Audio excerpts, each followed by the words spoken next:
making movies is hard. Making movies is hard.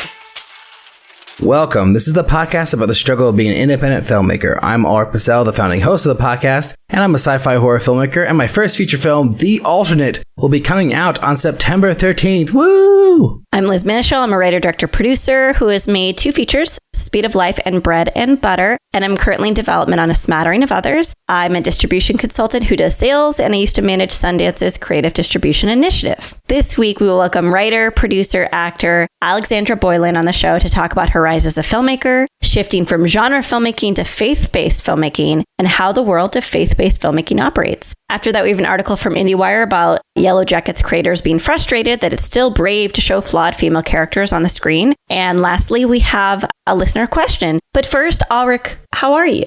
I'm good. I mowed my lawn yesterday, which was really nice because I've been walking around my neighborhood lately and seeing all my neighbors' beautifully mowed lawns. And, I have a nice sized lawn and it was unmowed for like 2-3 weeks and it was embarrassing. And now it looks great. So I just look out my window at my nicely mowed lawn, feeling good. But other stuff, I don't know. Haven't been writing. Been trying to get up early every day to write. I've been failing miserably every day. Yeah, there's no new updates on the project. Apparently, it's all happening this week. So maybe by next week, I'll have answers for people of like what's going on with it. And yeah, I'm doing the same thing I always do. I'm just saying yes to everything in life. So I'm helping my producer, Jeff. He's got a movie directed by Mitch Altieri, who's been on the show before. He's got his next movie that he's just finished, just locked the picture on. So I have decided to be the online editor for the movie because I did that for my movie and Jeff knew it and he was like, hey, we don't have one. Will you do it and give us a deal? I was like, sure. So now I have like 3 new hard drives sitting on my desk. I just lined up the whole thing, got it ready to go. And now I've got a bunch of tasks to do, which I just did it like a year ago. So it's not that hard, but it's like, it's just a lot of work, like prepping visual effects shots for visual effects artists and, exporting the color, like for color and for sound. And then like, taking it all back in and like making sure it all works. It's just a lot. What's the end game for you? Like, how do you benefit from that? Well, money. But if it's so you didn't cut them such a deal that it wasn't worth your time. Well, yeah, I'm still charging them, but it's like it would probably cost like upwards like double what I'm paying, or charging if they were to go to a house or something and do it like professionally. It's usually something you convince your editor to do for you, yeah. Or you have like a post-production supervisor you hire. So that's basically what I'm doing. I think the end game for me is like helping other filmmakers make movies and being involved in films. Like I like being, part of the movie making process. And I think like just like I did with that Coppola thing, it was just like, it was fun to be a part of a movie, even if it was just like, I'm just like a production consultant. I'm just kind of helping out and like, making sure actors sign contracts and, Wait, did you just admit that it was a Coppola project? Well, it's over now, so they don't care anymore. And I called it. Do you remember when I was like, well, the only guess I have is that it's Coppola. And you're like, no, it's not Coppola. And then you laughed. You laughed at me, Alrik. I tried to play it off. So now we know it was Coppola. Yeah. I can see why you wouldn't want to say no to that. I can totally see that. It wasn't, Francis didn't direct or anything. It was, even Sophia didn't even direct. It was just produced by Sophia and then by American Zoetrope, So it was like under the banner, but it was the same crew and same people. And so like, I just wanted to be a part of it and, help. And it was fun. It was fun to like, I met all these local people in my area, all these classic car owners that I got to get to know. And I like some of my neighbors like had classic cars. So I like knocked on their doors and was like, hey, like, do you want to get your car in the movie? And so like, now I kind of know some of my neighbors a little bit better. It's just kind of fun to like be ingrained in the Vallejo scene a little bit more than I was, which was zero before. And yeah. And then this is fun because it's like, just get to, help my producer out and, work with a filmmaker I respect. And yeah, the movie's cool. I got to watch it and I get like leave some notes on it too. So it's kind of fun just to be like kind of like, just helping, I guess. I like to help. And then in addition to that, I'm insane. One of our listeners, Eric Parnell, asked me if I would edit his short film that he just finished. And I was like, well, yes, that like sounds like fun. I read the script. I looked at the stills. It looked great. And I was like, okay, well, I think I could help. And like, I was like giving him advice of like, oh, other, solutions to his editor problem. And he's like, well, I really want to work with you because like I trust you and I feel like I know you from the podcast. And I was like, all right, sure, like let's do it. Because this actually has more of an end game, because I think in the future, rather than doing a day job, if I like was editing movies as like my other thing that I did, like if editing features or shorts and being paid to do that was like my day job, and then my other job was making movies and I didn't have to do like a non-film related job, like that would be great. You know, I love my job, by the way, all the Glass and Marker folks who may or may not be listening. I love the work I do, but you know, obviously if I could be working in narrative film 100% of the time, you know, in any capacity, I'd rather be doing that. And I think editing's probably like the end to the narrative world that I would like the most, because like I don't really want to produce movies. I've realized like that's not fun. I mean, I will do it for sure in the future. I'm definitely going to produce a movie for sure for someone else. Absolutely. But it's not like I don't want to be a line producer. I don't want to be on set like, you know, because I got like 2 or 3 line producer offers since I left freelance. And I just like I've had to turn them all down. And it's like, that's like not interesting to me, because it's like, oh, well, you're going to be with your family. It's going to be super stressful. And like, you don't have any creative say. But like, if I get to be an editor on a movie, it's like I have some creative input. I don't have to leave my family, and I get to still, you know, be involved in the filmmaking process. So I'd much rather do that. So if anybody wants to hire me to edit their feature and you don't have a deadline, let's talk. I know I was about to, my like Jewish mother side was about to come out and chastise you and be like, you know, remember your anxiety, Alrik? Remember the time you had the panic attack? Let's stop saying yes to everything. And then, but it sounds like you have a reason for why you said yes. I always have a reason. It's still a bad idea. It doesn't make it good that I can't. And I just want, you know, and I always say get clearance from my other half. And it's like, as long as it doesn't detract from my time with my daughter, then she doesn't really care. Like if I can do it and like just not sleep, like, you know, that's better. That's okay. And like that. So that's kind of like my plan is to sneak it in, you know, where I can. And then like just, you know, do it at night after I finish work and stuff. So I think it'll work. I think it's going to be fine. But how are you doing? You just got back from Alabama. Is life just got back from now? Seeing family for a week. It was great to see them. I think I guess the topic I'd want to bring up in this section is that I'm reading again, like for pleasure, and it's been game changing. Like from 4 to 5, where I end my day, try to end my day at 4, and then 4 to 5, I go out we have a very, very small balcony, and my husband bought me a chair, and the chair is really important to me. The chair, I call the chair my third child. My dog is the first child. Colin is the second child. The chair is the third child. And I read, and it's been really, really helpful to get out of my head, to escape. And it gives me like a little high to be immersed in this world for an hour or a day. And I think it's been helping me write. It's been helping me feel less intense. So that's really exciting. As I finish, I'm reading 2 books right now. And then we watched Nosferatu on Joe Bob's show. And it was so amazing. The Nosferatu Herzog did. It was so amazing. So I just feel like I'm in a place where like I'm actually ingesting art, and it's influencing me and helping me. Like, and I feel like it's been a long time since I did that, because before it was like, watch a movie to go to sleep, watch a movie because you have to, watch a movie because Sean wants to watch it. But now it feels like, oh, I watch a movie and it directly leaves an imprint. Like we saw Come On a few weeks ago, and then Nosferatu, and then Stranger Things was a very big deal for me. So I guess the thing to talk about right now is just the importance of art, the importance of what we do, and forgetting that for a few years, forgetting how important reading was to me, like my entire life, and coming back to it. So that's all that. Nice. Yeah, I mean, there's other stuff going on, but I think that's like the thing that feels exciting right now. No breaking news on any of your million projects that you're on. It's all just chugging forward. We have some pretty exciting progress on one of them. Like we actually have at least one sales company that wants to come on board one of my projects, and possibly another. And so I'm learning the process of what I barely understand, just like sales companies and backing offers and reaching out to talent in that way. But it's so, you know me, like unless it's real, it's not real. So it's a move forward, but I don't think it's, until there's blood, Alrik, until there's blood on the contract, it's not real. Yeah. So you think like, oh, it's just another step. We'll see what happens. Yeah, I'm really excited because it feels like we're at least firing on one cylinder now, maybe one and a half. How many cylinders are there? What's the max cylinder amounts? 8? I don't know, 12? 12 cylinders? Yeah, so like maybe 3 or 4 cylinders. We're firing on a couple cylinders, which is nice. Awesome. And then we're, near the end of the next draft of the script, the horror feature. So that's happening. But I'm just happy to read. Man, I'm just happy to read. Oh, that's great.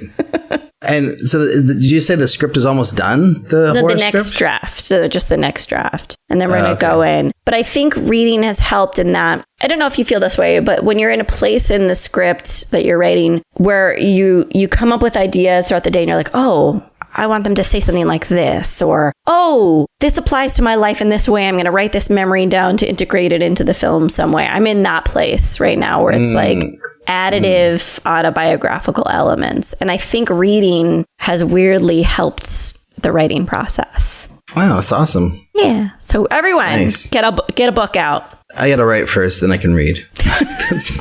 That's my problem. All right. And also, I got to say, Strange Things was amazing. So good. Yeah, the last episode was like, wow. All came together and like I started to see, it's like, I think that's what's going to happen. And then it's like, oh my God, that's what's happening. Oh my God. It's great. Very cool. Very cool.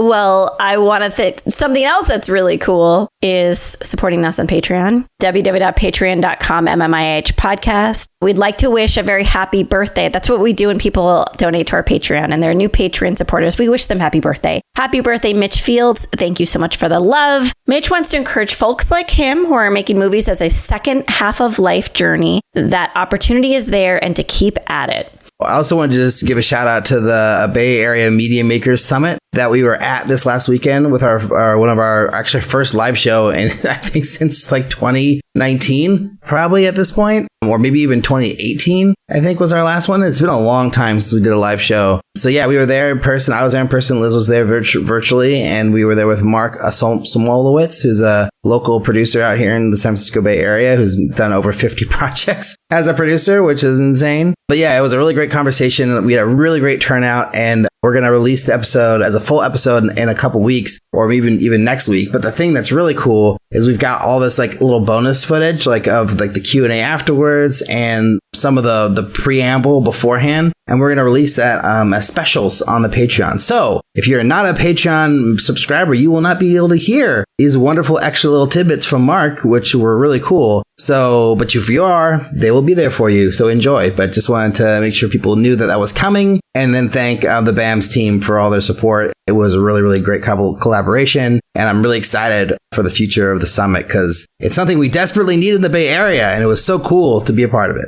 Also, we want to shout out Jambox.io, which is a royalty-free music and SFX company with an emphasis on high-quality cinematic cues. They have worked on soundtracks for Hollywood-level films, working with directors like Michael Bay, Martin Scorsese, global brands like DJI. They offer customized plans. Check them out. Without any more delay, here's our chat with Alexandra Boylan.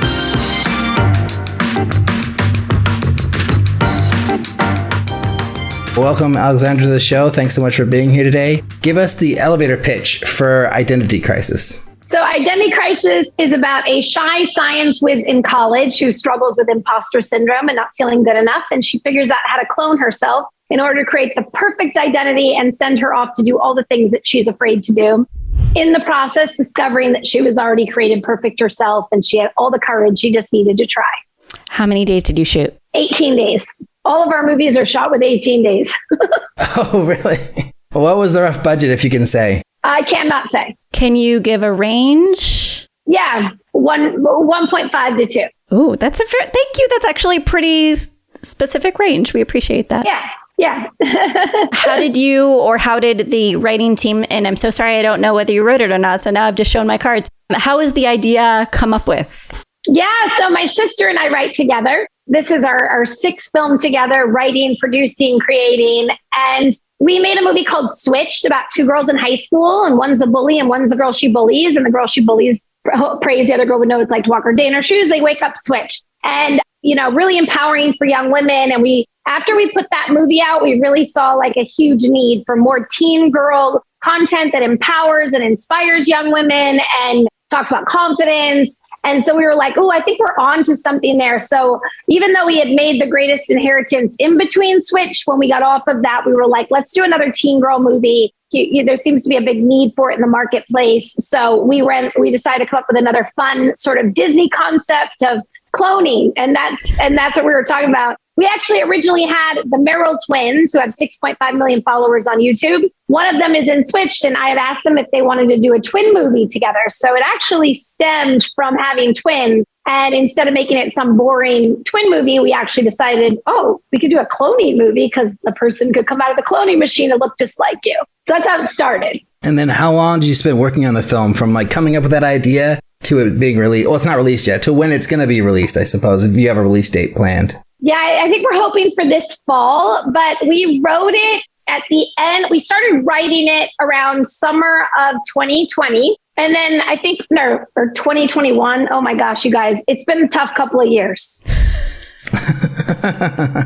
January of 2021 is when we started pitching it to studios and other companies. And around that time, we met Aaron Miller and Ben Howard from Third Coast Content, and they loved the script, and they joined forces with my sister and I, and we did a joint venture, and we went into pre-production, and then we ended up shooting January of 2022 at Grand Canyon University in Arizona, and hopefully it'll be out this fall. So a couple years.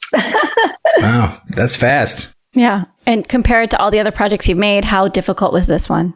So here's the crazy thing. This was the easiest and fastest one of any of them because Switched had opened up so many doors. So when I had taken Switched out, years of people passing on it, saying no, no, everyone. And then we ended up raising private investment for Switched, making it, putting it out. And it really did very, very well. So that opened up the door for people being like, oh, I get Switched. I want to make this movie with you guys, if that makes sense.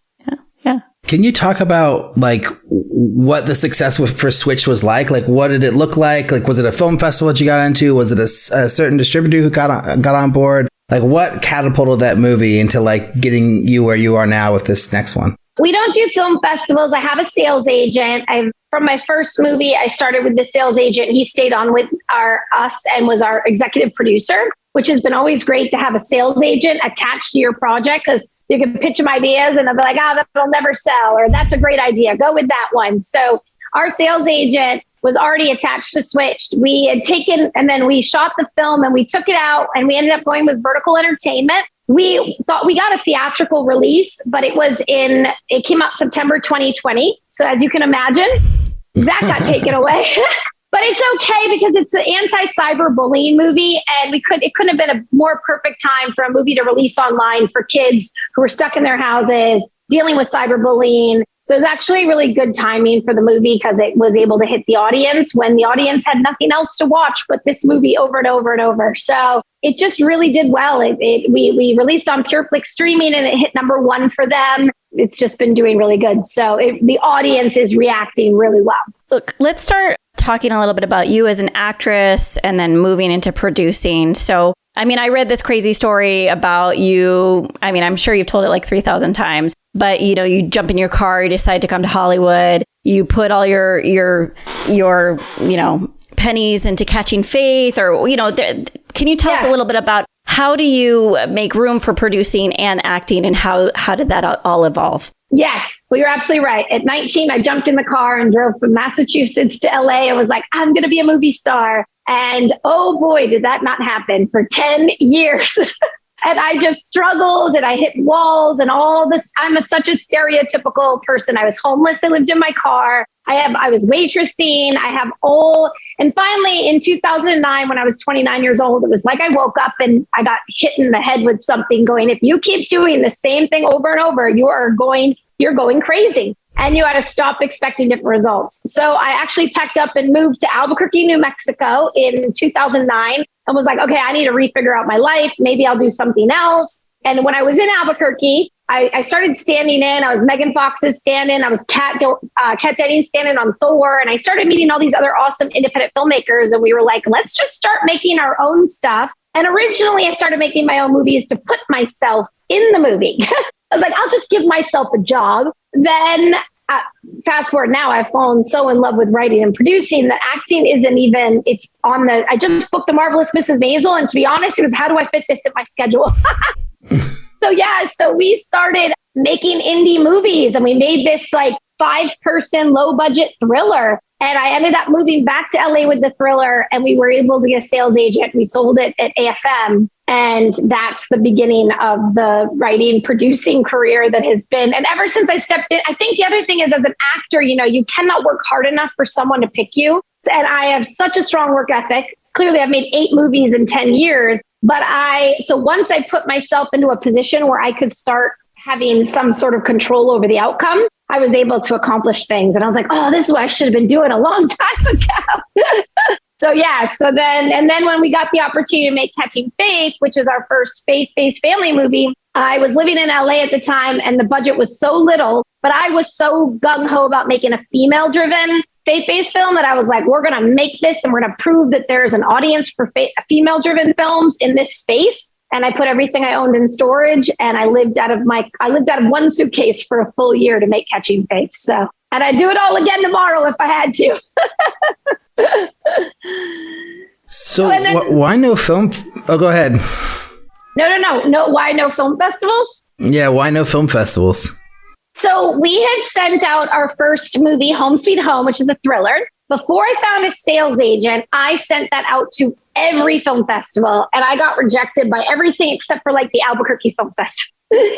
And then I was able to get introduced to the sales agent and they were like, you know what, those movies don't really sell at film festivals as much, at least around this time of 2010. And they were like, get a sales agent, that'll sell at the market. You need to get a good poster and have a sales agent. So then I went on a hunt for a sales agent, found him, we sold it. And then as we started making movies, we didn't need to go to film festivals because we would go to market and just sell direct to the distribution company. And we cut film festivals out, which can be very expensive for the filmmaker. Like we started recouping our money and not doing the circuit because we didn't need to do the circuit because we were getting major distribution companies. Does that make sense?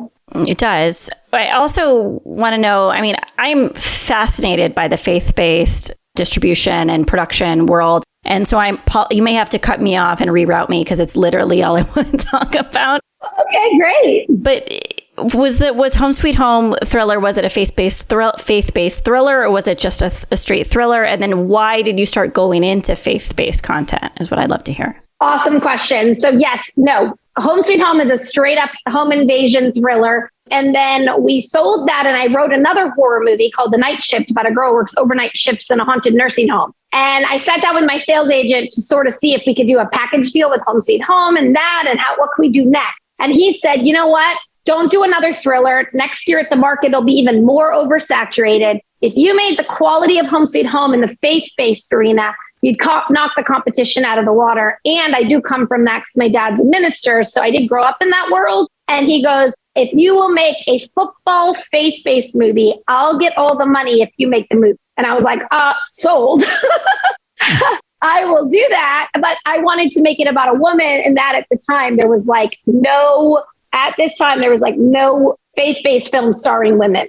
So this was like a huge sort of, we had to prove that there was an audience. And so, but that's how I got my first step into faith-based and it was awesome. And we did Catching Faith, went on to be the top 5 consistent selling movie for RLJ releasing. And we were like, oh, we're onto something. And then I haven't stopped since. That's awesome. Did that answer the question? It did. I was about to ask another and I was like, I tend to be selfish. And so I was letting Alrik talk. Well, I'm going to go back to the question I was asking before, because I've heard from other producers and other sales agents this thing about it's great to have a sales agent and have that connection. But if you have a movie that does well at festivals, it'll help them sell it. So have you ever heard that kind of pushback from any of your people that you've worked with? Or has it always just been like, no, as long as this poster is good, as long as you have a great movie, that's all that matters? So I do think it depends what your film is and who your audience is.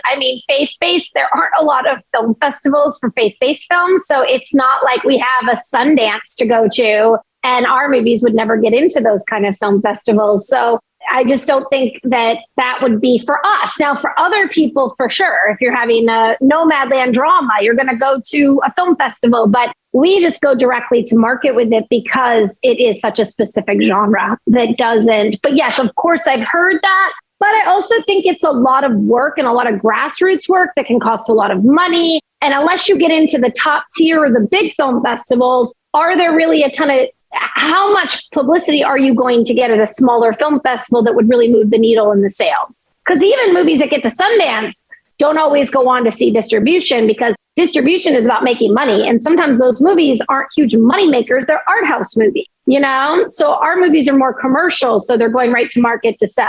Does that make sense? So, okay, I'm gonna set up what my perspective is and see if it's true. I'm hearing this story of like, you make this switch and then your career takes off to like a phenomenal speed and access and heights. And that is very exciting. And I think the perspective outside of faith-based is like, oh yeah, faith-based always makes money. But like, A, is that true?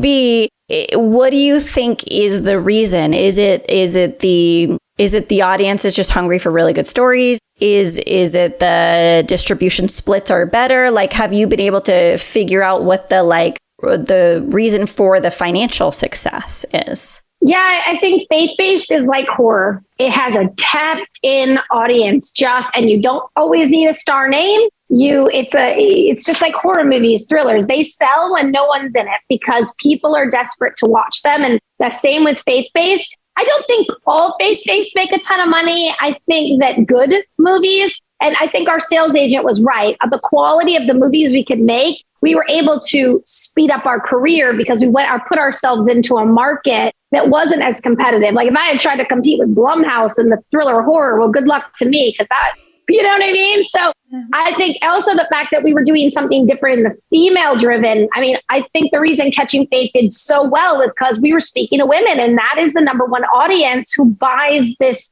genre, but yet they weren't being spoken to, and women talk and women share. And for us, our films have done really well, I think, because we've tapped into the massive audience. It's like, oh my gosh, it's the moms who are buying these movies, you know? Like my brother-in-law is a pastor and he's like, I've never bought a faith-based movie in my life, yet all of them were starring men. So I think we kind of cracked on something, being like, we're going to go after the women. We don't care if the guys fall asleep in the room. That's not for them, you know? So I think that's why. But I think that I don't think there's this like, oh, automatically you make a faith-based film and you're going to make a ton of money. That's not true for anything. If you don't make a good movie, it's not going to make any money.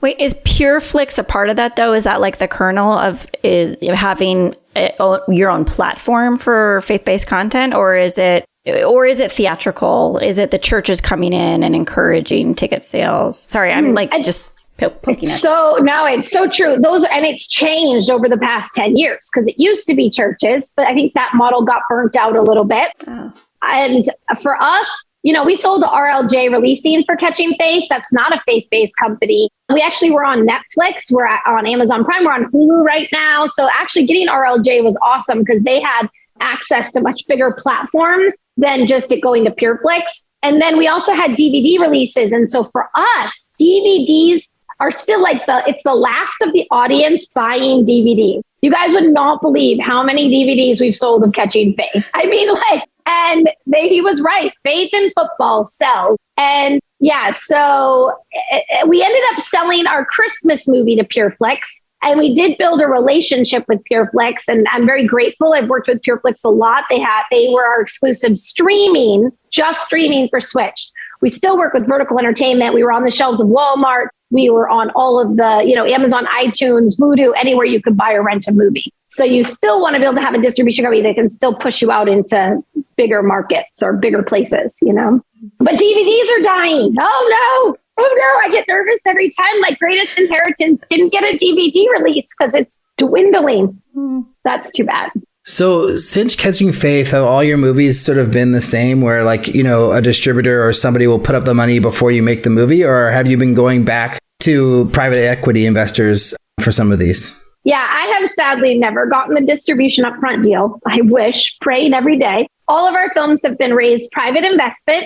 The only movie we had a contract for was RLJ requested a sequel to Catching Faith 1, but We still had to raise the money, make the movie, and then they would buy the film from us. And we were like, oh my gosh, won't you guys just give us the money? So we had to still go out and raise private investment, but we had a contract with a distribution company that they would buy it. So at least all the investors knew that their money would come back. And we made the film for exactly what RLJ was going to pay for. And so everyone was recouped 100% on the sale of the movie, which I wish I could do that on every movie. But that was the only deal we had because it was a sequel and a company that asked for it. But every other movie we've done, we've raised private investment and then we take the movie out to market to sell. Can you talk a little bit about the experience? I mean, you said you were a minister's daughter. Your brother is a pastor. Am I getting that right? Well, my brother-in-law, my sister, who's my partner, she's a pastor. Yeah. Amazing.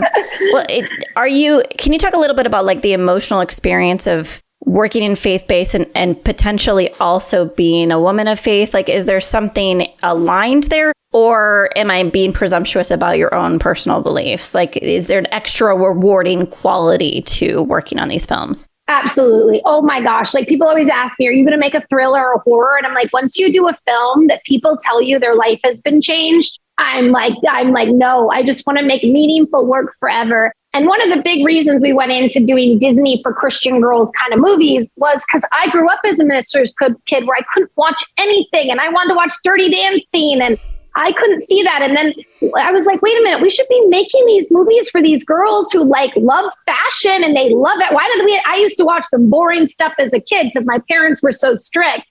And I was like, why don't we create something that this audience would love to have a Mean Girls Meets Freaky Friday for them? So that is so rewarding to me that I know that I'm giving the next generation something that I did not have. So since you're doing the equity investment for all the movies, so are you going back to the same investors every time, or how does that work when you're raising money? Is it like a different set every time? Do you get introduced to people like through different channels that you come across, like through releasing your films? Like how has that been working? Yeah. So, well, funnily enough, my sales agent raised all the money for Catching Faith 1. And then right off of the sale, so we sold that movie for, I can tell you now, it was made for $75,000 and we sold it for $250,000.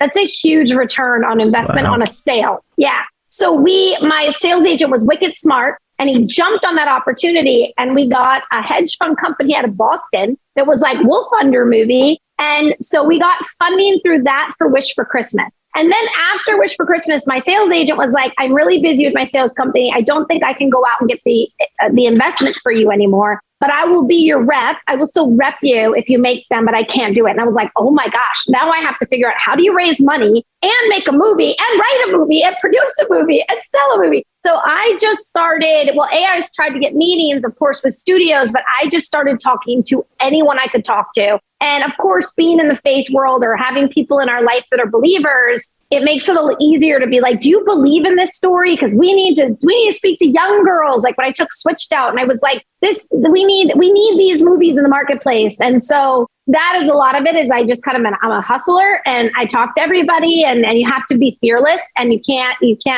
unoffendable heart. If somebody just says no, thank you, or says anything, you just have to let it go and go, okay, on to the next. I asked, because it can be nerve-wracking to ask people for money, right? Yes, indeed. Yeah. So I always say having, unoffendable heart, they're not for you. That's okay. And you never know, people might come back later and be like, you know what? I've had that happen. People be like, I didn't get in on that movie, but now I want to get on the next one. The more you do, you just keep hustling it. So I was able to raise the private investment for Switch. But first so those investors invested in Catching Faith 2, which was already bought by the distribution company. So they gave us a little bit of money and they obviously were watching us. We came in under budget. We did everything we said we do. And then they came back and said, okay, now that we've trusted you with a little, we're going to give you a little bit more and we're going to work with you on Switch. So that rolled us into Switch. And then The Greatest Inheritance, I went to Columbus, Georgia with my producing partner, Meredith Riley Stewart. And we flew to Georgia a couple times and took meetings with people that she would just call people up. I mean, talk about someone who's fearless. She is fearless. She just call people and be like, do you want to invest in this movie? It's so good. And we were able to raise $700,000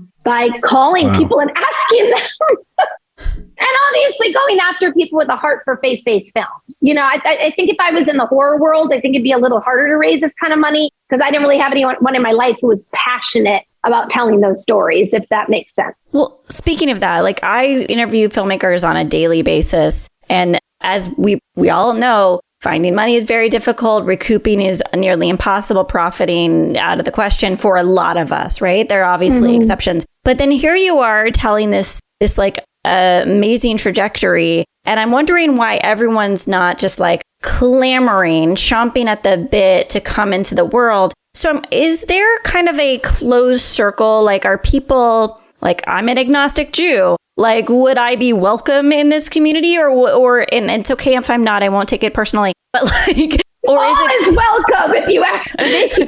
But, all is welcome. Well, but in terms of like encourage, like finding directors, finding other producers, sourcing content, are you finding it from, is it the secular, am I getting right terms, right? The non-religious crowd, are you sourcing content outside of the circle as well? Well, we've only written our own movies, to be honest. I've never gotten outside because if I'm going to go out and raise all the money, I, really have to believe in it. And I've had people approach me with things and I'm just like, I know how much work this is. And I think I'm going to keep on the things that I create. But when it comes to crewing and casting, all are welcome at our table. All are welcome. And so we do not have any sort of, you have to be a believer to be on our set. I mean, obviously our films sell to a lot of people who are not believers. I mean, RLJ releasing laughs all the time because they were like, listen, we bought this little faith-based film, threw it out in the world, didn't even know what to do with it. And it came back with this huge return. So they even admitted, they were like, we didn't even know how to market a faith-based film, but it found its audience on its own, very word of mouth, very organic. And that's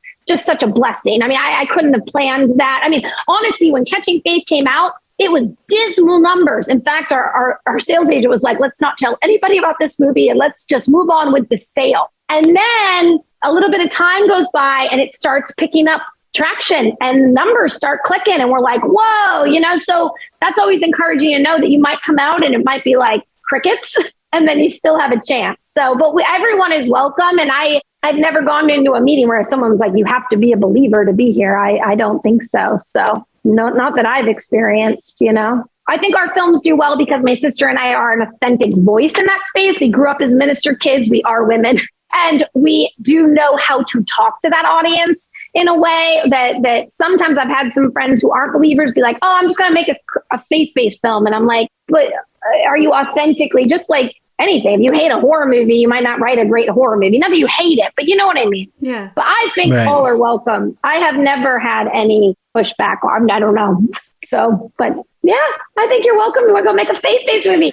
I mean, Catching Faith deals with the Elijah project. One of our investors is Jewish for 2 of our movies and he loves what we're doing. So yeah, I forgot our investor. And I just had a meeting with a guy who used to be over at Flix and he's Jewish. He's not even a Christian, but he loved working at the company. So I love Christmas. I love a good Christmas movie. A lot of Jews love a good Christmas movie. Let me tell you. Yeah. I loved making a Christmas movie. There's nothing more fun.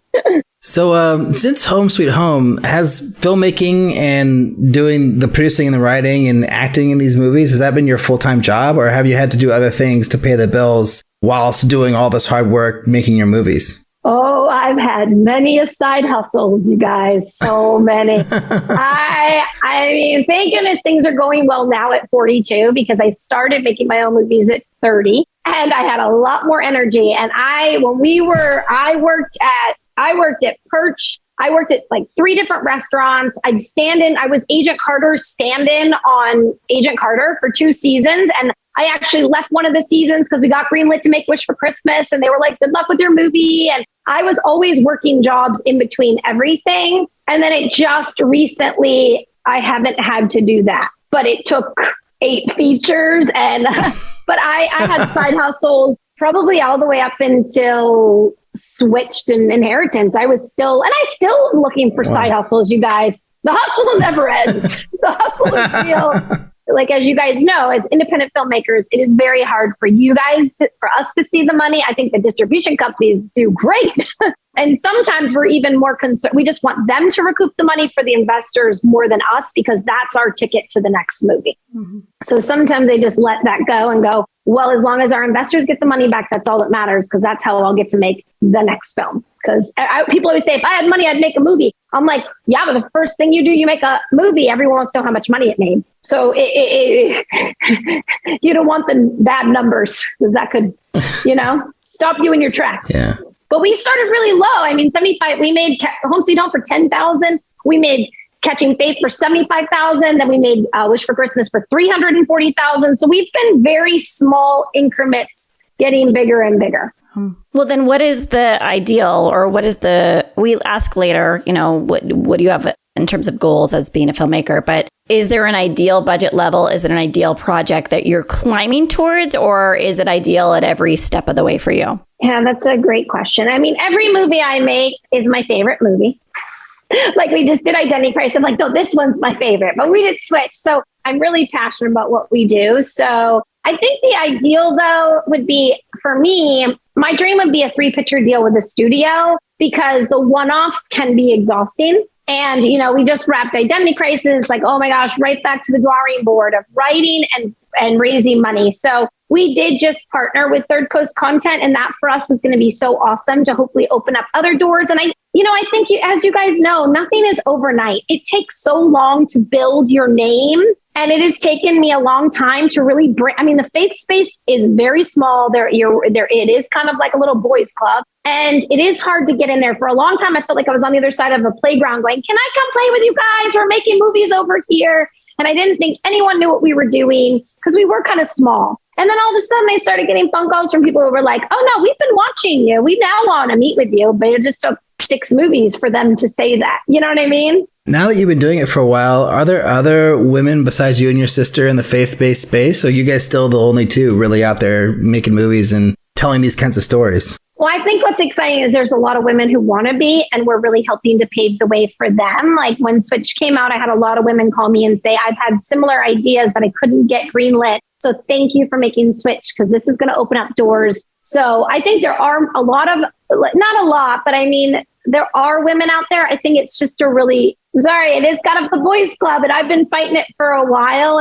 and we've been making them ourselves because we couldn't get the studios behind us. Once they can't say no, you want to get to a position where they're like, I can't keep turning down her films because they're making money and doing well. But I do think there's some other women. I mean, we had a woman director, Sherry Rigby, who's actually a big actress in the faith space. And then she directed our movie Identity Crisis. And Andrea and I are always going to bat for women, not only in front of the camera, but behind the camera. We crew up women. We try to get women into positions that they normally wouldn't get in. So I think there are a lot of women. I think it's just been, I know I've been at it for 10 years, so I don't know who's been at it that long. I mean, there's Cindy Bond's a big name in that space, but she's already very established. Like she did Redeeming Love, and Roma Downey, of course, she's a big name, I want to know why 18 days is the magic number. I think it's just kind of what we started with. And then we got in that groove of 18 days. Like we can do it at low budget for 18 days. I think the next one we would like a little bit more days, but it was just seemed to be the sweet spot to make the budget fit into the movie was 18 days. Is that 6 on 1 off, or is it? Well, some movies we did do 6-day weeks, which is grueling. Like Catching Faith was 6-day weeks. I believe Wish for Christmas was, and I think Catching Faith 2 was. And then our crew was like, please stop doing 6-day weeks. We're going to have a heart attack. So Switched, I think, was our first film where we got to move to we had a bigger budget. So we were like, we're moving to 5-day weeks so we don't crush our crew. Although sometimes it's nice to just get in and get out, especially now with COVID. It's like the less days you have, the less days you have a chance of being shut down. So I don't know, 18 days is kind of what we all came up with, and we've been doing it that way ever since. We make a lot of things up, Liz. You guys, we make it all up as we go. Well, it's working, so I think you're doing okay.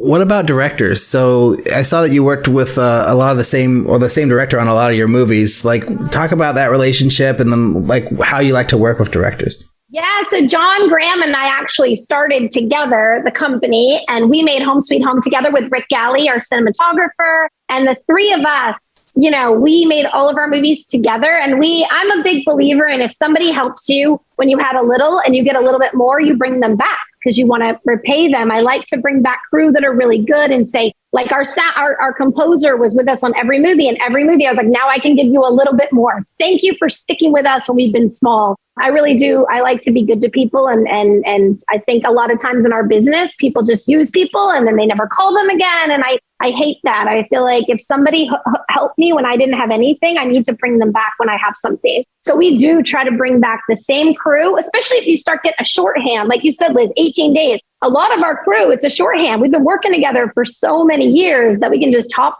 Once we get the money in the bank, we kind of had a little well-oiled machine going, and it worked great. And then, so John recently decided he wanted to kind of go off and do sci-fi and horror and something different. So Andrea and I, my sister and I, kind of took over the company and was like, that's totally cool. You should go do horror. We believe in the teen girl space. We're going to run after this. It's very hard to build a brand. So once you've built a brand, I'm like, I'm sticking with it. And then we went and and I love John. He was such a wonderful director. We worked really well together, and we missed him a lot on our last film. But we brought in a woman director, which I've been wanting to do for a really long time. So when John actually decided to remove himself, to me, I was like, oh, this is the opportunity to give a woman a chance as a director. So I'd like to I actually think my sister and I are going to direct the next movie. Good. Yes. Exciting. Yes. It took what, eight movies? I know. Well, I know. And our partner wanted me to direct Identity Crisis. And I talked myself out of it because I had a little imposter syndrome issues going on. And then being on that set of that movie, I was like, I should have just done it. And, I can figure it out. But I think it was good to have one movie with a different director after working with John for so long. It helped me learn, because I relied on John so much as a director, and Rick, our cinematographer, all of us have made like 7 movies together because we did 2 horrors too, or 2 thrillers. I think working with a new director helped me learn, pay attention to things I didn't pay attention to, that I was like, maybe I could do this. So plus I've been writing, producing for 10 years. You got to find a new challenge. I want a new challenge. I'm thinking about tropes, like tropes of horror films. It's like there's gore, there's the jump scare, there's the stinger. I'm thinking of tropes of rom-coms, the spring, the meet cute. Are there tropes of faith-based films that you always want to integrate or encourage to integrate, or do you defy that? What are the tropes? Well, I do go by Save the Cat book. Do you guys know Save the Cat? Huge fan. I believe in that book so much because if you hit all those beats, you won't go wrong. And the tropes, though, might be a little different. I think we do teen girl. So we have a lot of montages. We have the tropes of they always have to have a makeover. And there's always a makeover scene in every movie.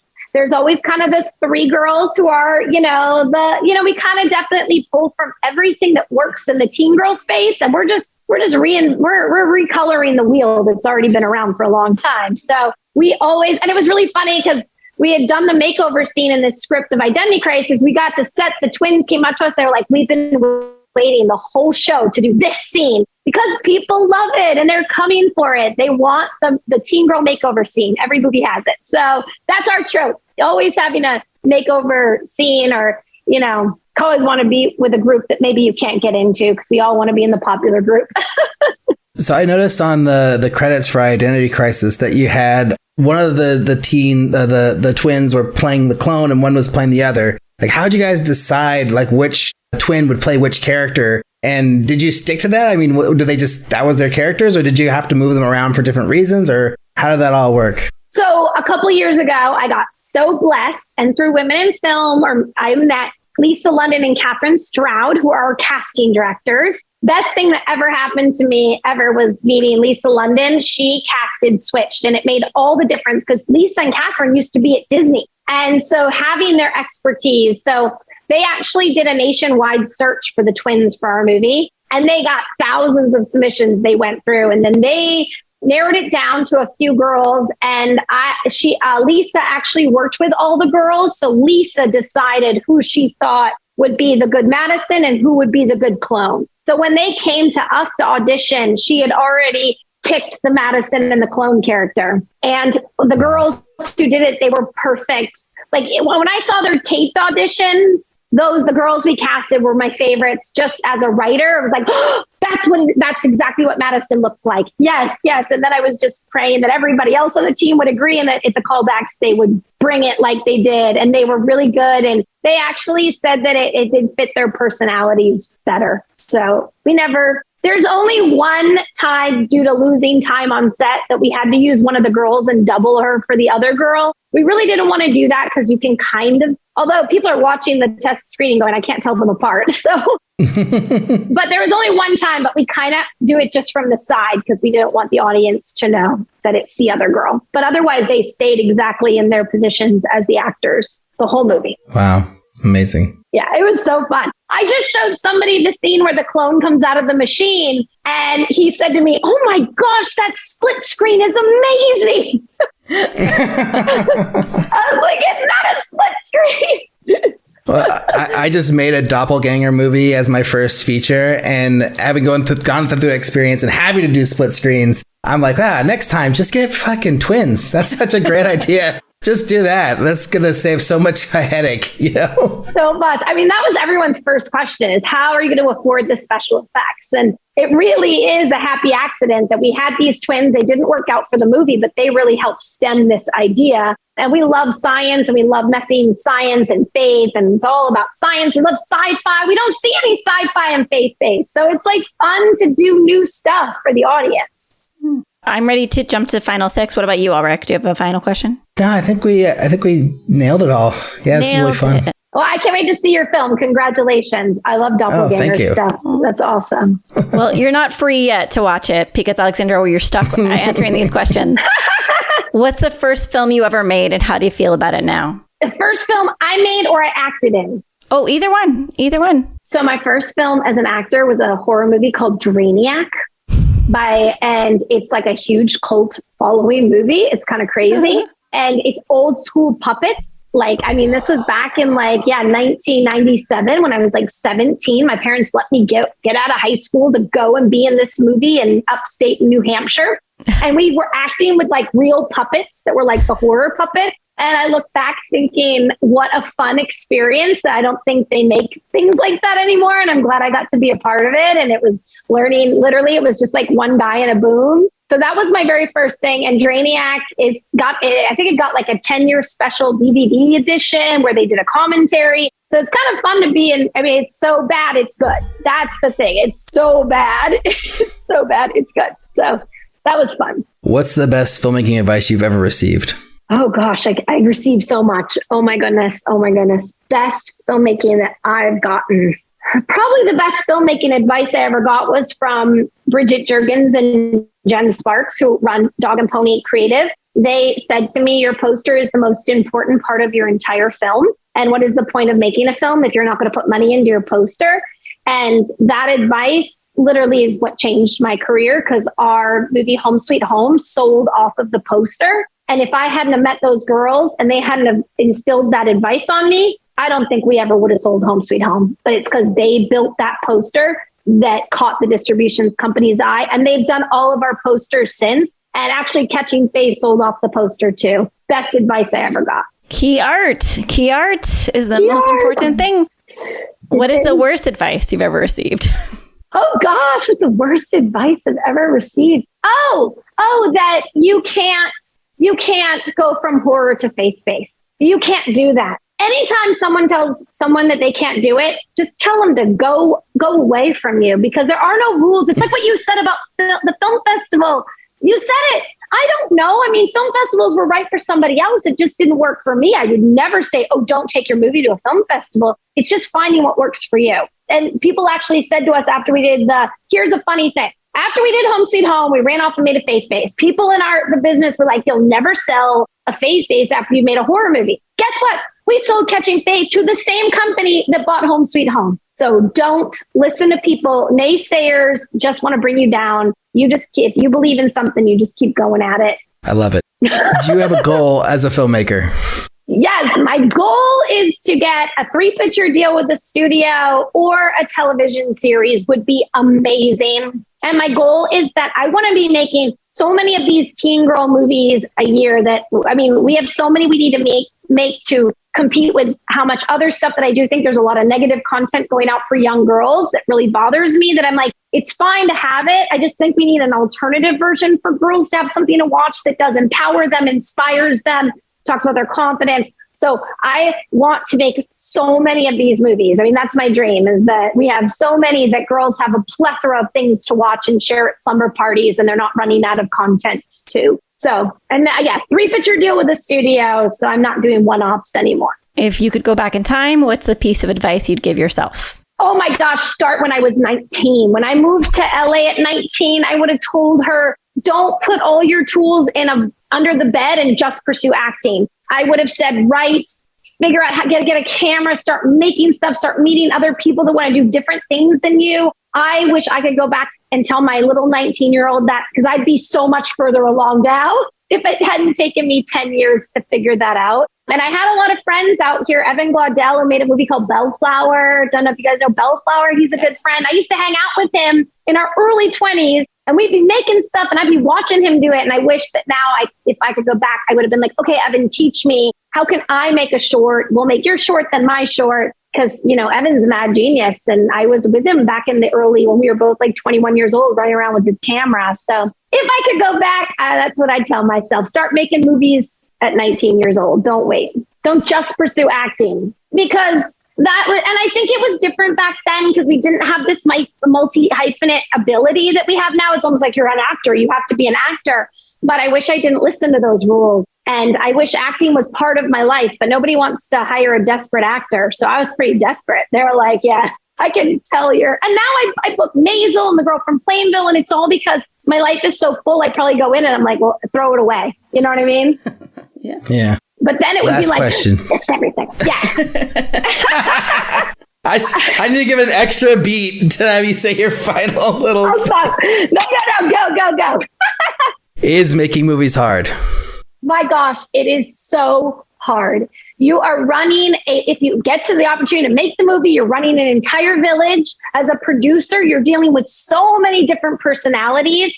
And making movies, I mean, think about the process. You first come up with this idea, and then you got to write it. And then when you're done with writing it, you got to send it out to notes. And then you've got to either find someone who believes in it, or you got to, the amount that goes into making a feature film is so hard. And you have to be somebody who does not give up. Home Sweet Home, we could have given up a million times. We had no deal for it. Even after all the film festivals rejected us, we could have easily just been like, well, that didn't work out. But we kept hustling. It is so hard. And it's also really hard. It gets harder too, as you have, my acting coach used to say, it doesn't get easier. Everything just gets bigger. And I think that's really good advice for if you're starting to work with more partners. This is a new process. We have new producing partners. I'm used to kind of having fun. And so that's a new thing. There's always something new in this business. It doesn't mean things are getting better. It actually just means they're getting bigger. And so you have to mold and conform to a new way of making a film. And you have to let go of your ego. That would be my big advice too for people, is take your ego off. It's not about your ego. It's about making the best project and working with people in a good, kind way that people want to keep working with you again. Beautiful. Alrik, what's the timing? What's the schedule for this? What's going on? Oh, well, first, where can people find your work, Alexandra? Like, do you have a website? Is there a certain place where they can go to support you, Twitter, all that stuff? Yes. So our website is theboylansisters.com. That's where all my faith films are. My thriller, At Your Own Risk, with Helena Santos, just came onto Freevee on Amazon, and it's about to be on Tubi. That's an awesome female-driven thriller. Follow me on Instagram, Alexandra Boylan. I'm very active and I answer everybody. And question for me, reach out. I always answer, and I like to help other people. I feel like as much as you ask, you must give back. So I love to give back if I can always help someone.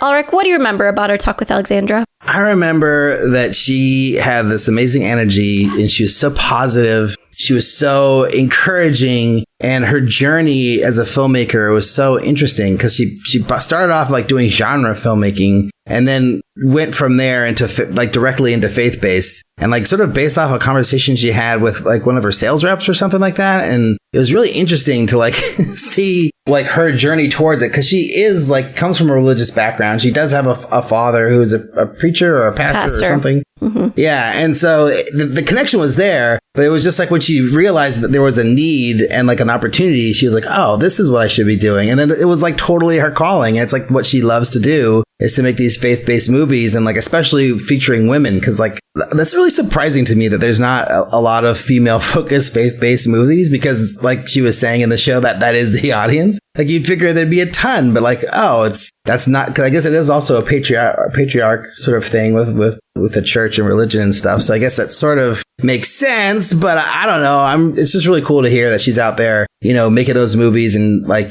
that she found her path that has been like a very, very successful one. And I was very jealous of her pool that she had behind her. It's like, man, damn, I didn't even notice the pool. I should go into faith-based work. I agree that she has an amazing attitude. She was so fun to talk to. And I admit that I've always had a bias against faith-based content. You know, I'm an agnostic Jew. I'm very cynical. We could go into my worldview. But when I was a film critic, they would always send me, the token woman, to the faith-based content. And I had to watch, you know, a smattering of films that I thought were just really not good. And it wasn't until she said that she really wanted to make empowering content for women that it started to click into gear, because she said that growing up religious, she wasn't allowed to watch a lot of content. And I didn't even think about that play. You think about all those young women who are like barred from watching mainstream Hollywood content. And then you think about, well, wouldn't it be nice if they had something really of substance, something empowering to watch? And then I started to get the whole lay of the land from Alexandra and why she was doing what she was doing. And it made me open up my mind quite a lot. This felt like I hope this is one of those conversations for the books, but at least being a part of it, it felt like one of those conversations where I was just like, oh, I just genuinely want to know answers from you, Alexandra. And I want to like unlock why you do what you do.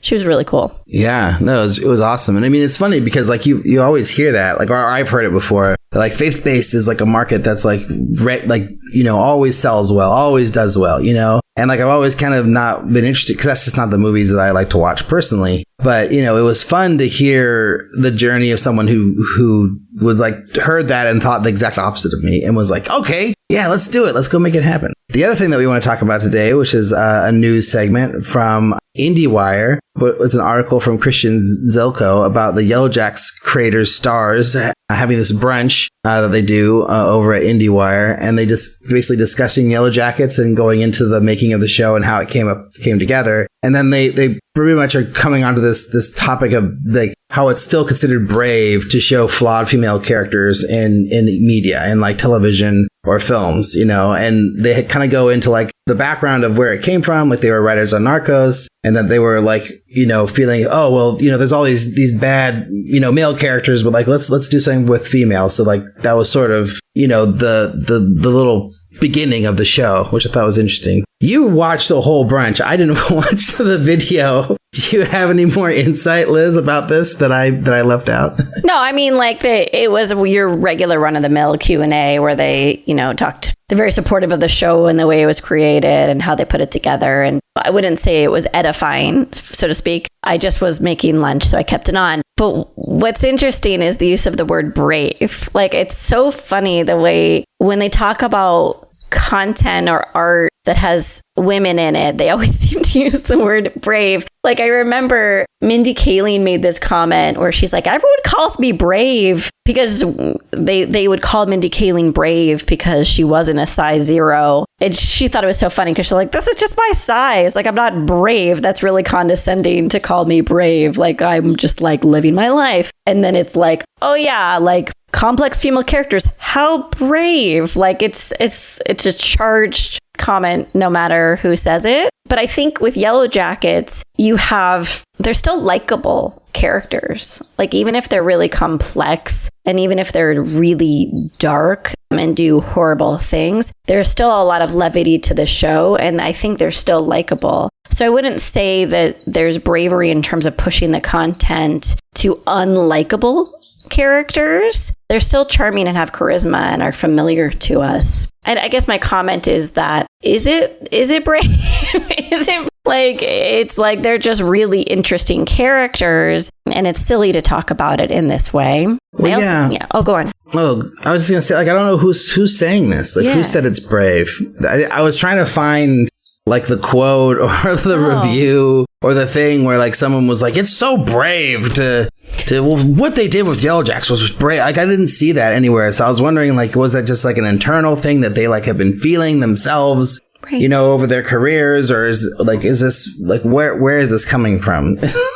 Oh, and I think there are a million reasons why people love Yellowjackets, which is, by the way, one of the best shows. Yellowjackets is so amazing. I am a massive fan. But I think part of it is it taps into nostalgia. It taps into mystery. It taps into, you know, alternative culture that isn't really on TV a lot, especially, you know, I will admit, for women, this kind of like 90s alternative scene that I don't get to see a lot, you know, but brave is silly. I think when Eric, our producer, suggested this article, I was just like, yes, can we just talk about Yellowjackets for 15 minutes? Like, let's just like, the article could have been about anything. And I was just like, I just want to like gossip about how great this show is. It did make me think of other female characters that are complicated and interesting and dark. And I think there's a bunch, but it did always bring me back to Vince Gilligan and, you know, Breaking Bad and Better Call Saul, because I think the women on those shows are really well drawn as well. So. Yeah. Well, that was what was interesting, because they referenced Walter White, and I was like, but Skylar White's crazy as shit too. Yeah. and so is Kim from Better Call Saul. Like, I love Kim. They're both very detailed, layered characters who make some very terrible choices themselves, you know, in addition to the leads of the show. But it's like, I guess they just don't get that attention. And Carmela Soprano is also incredibly complex. I mean, I think the complexity is there because if it's not in the writing, it's the performances are additive and usually bring in a lot of nuance and substance that,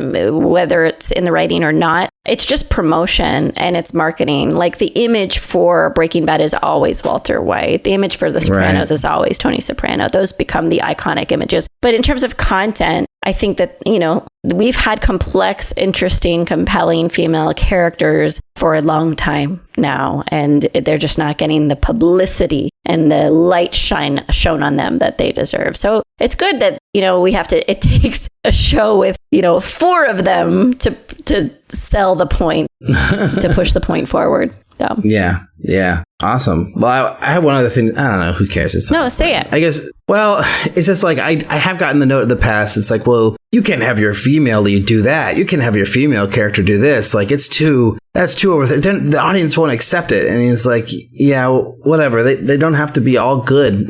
They can be bad. Like, they don't have to be perfect people. And I feel like those are just notes that are just like holdover from like old bad notes from before, where it's like, you can't do this in writing. You can't do that. Like, you can't have like a, you know, cultural cast. Like, you can't have a non-white lead. Like, it's like this stupid fucking bullshit that, like, you know, you still hear today that I just think is not relevant anymore. That was maybe relevant 30 years ago, but it's like not, and it shouldn't have been relevant then, and probably wasn't even relevant then, but like people just have been saying forever and ever. And it's just like, no, like, we don't need to follow these stupid constraints anymore. Like, we can tell stories about anything or anyone and put anybody or anyone in the movie, and it's totally fine. So let's move on, people. Well, but going back to the full circle comment on Mindy Kaling, it's why representation is so important. Just like you were talking about, there's an episode of Shrill where she goes to, I don't know if you watched all of season 1. I think you may have all of season 1, but not season 2. So she goes to a swimming pool. She goes to a party in a swimming pool in season 1. Oh, yeah. And it's like one of the best episodes of TV ever. And I've never seen that many curvy bodies on screen where they're not being made fun of. Like, ever. I don't think ever. And it's like, oh, how brave, whatever.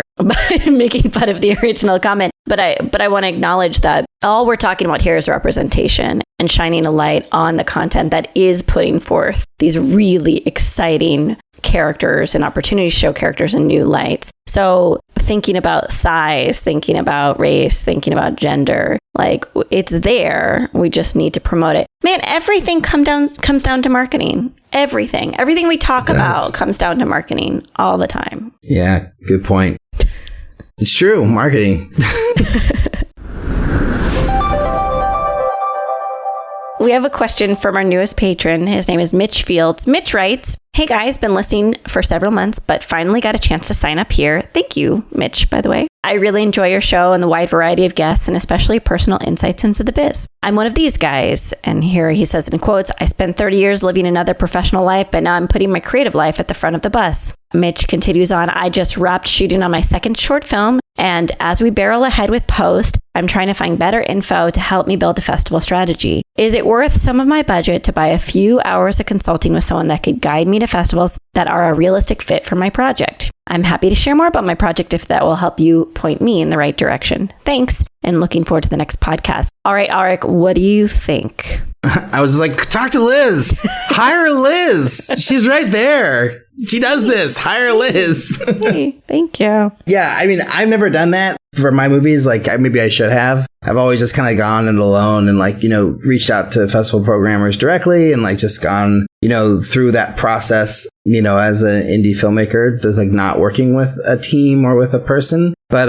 having, talked to Liz about this at length over the last few months and then hearing about it from other people, maybe it's a good idea. I don't know. But it depends if you can afford it or not, I guess. But Liz, what do you think? Yeah, it all comes down to if you have if you have money in the budget for it. Because if each film is an investment into your career and expanding your network and making relationships and breaking into each tier of the festival world, I think the investment is worth it. But if it's just a sketch, if it's just an exercise, if you're just in the space where you're honing your craft and you have no career goals for this film, you may want to save that budget for the next film because it is content dependent. So I just started doing festival lobbying. I'm doing it for 2 features. And there's a few people who reached out recently and I might be adding them to my slate, but I'm always really honest with them. And I say, the first thing I say is, one, there are very few legitimate people who do this kind of work, festival lobbying. I recommend the Film Collaborative, and you could go to their website. They're amazing. The Festival Agency. And then those are really the only true festival lobbyists that I'm aware of outside of, agencies and managers using their relationships to help garner opportunities for their clients. And then there's a bunch of people who say that they do this kind of work, but I don't know how well vetted they are. And when I bring on new clients, I always try to manage their expectations that all I can do is use my relationships to help break through the doors with them, to be someone who's not a part of their production team, who can stake my reputation and my name on the content of their film, which I think is important. But in terms of like what festivals are the best fit, across the board, I give people the exact same advice. Like, you just want to get into the best possible festival. It's not like there's hundreds of thousands of festivals and you're going to find the soulmate festival for you. The goal is to break into and level up every single time you submit to film festivals. It's about getting closer and closer to Cannes and Locarno and Venice and Sundance and TIFF. That's the goal, and to not expect to break into that festival without doing the work and putting in the time. So if you hire someone, just make sure they're not making any false promises, and it may be worth it for someone just to tell you it's not going to get into Sundance if it's not going to get into Sundance. But I think you should always try, even if someone's telling you it's not going to get in. Right. Because that builds your like relationship with them, right? Just submitting to some degree. Yeah. If you can afford it, I think you should always try. If your goal is a career-oriented goal. Right. Yeah, interesting. Well, I think that's very good advice. Mitch, very excited to hear what you end up doing. And if you do end up hiring Liz, it'd be fun to hear that too. But no pressure. And for the rest of you out there, you can always send us a question, comment, or suggestion to podcast@makingmoviesishard.com. Or be like Mitch and join our Patreon and just do it through the Patreon messaging system.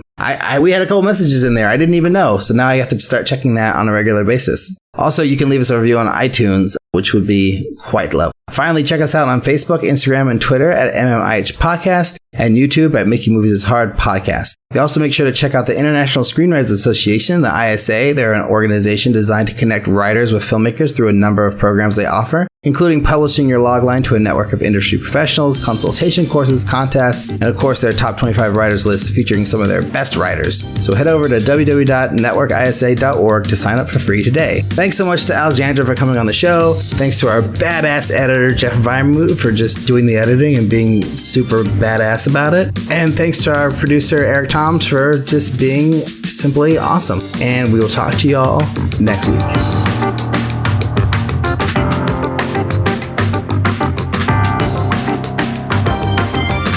Record on the old, oh, you are recording. Yes. Jeff, that's just so you can further proof that I basically don't really pay attention to anything.